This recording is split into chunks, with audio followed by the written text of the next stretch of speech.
يا ستار يا رب، يا ستار يا رب.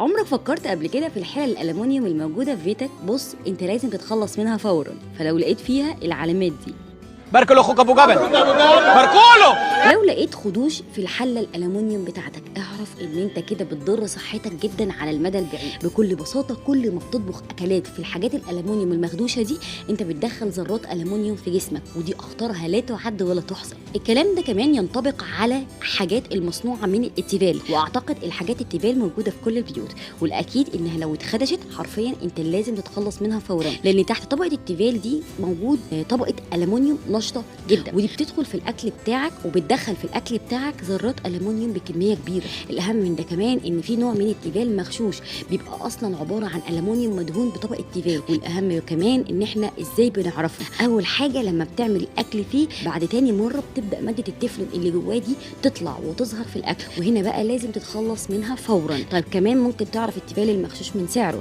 بينزلوا دايما عليه عروض كتير جدا، وبتبقى اسعاره قليله مقارنه بانواع تانية غاليه ونضيفه.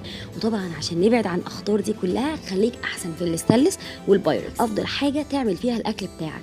واعرف وابحث اكتر عن افضل وامن الانواع قبل ما تشتري.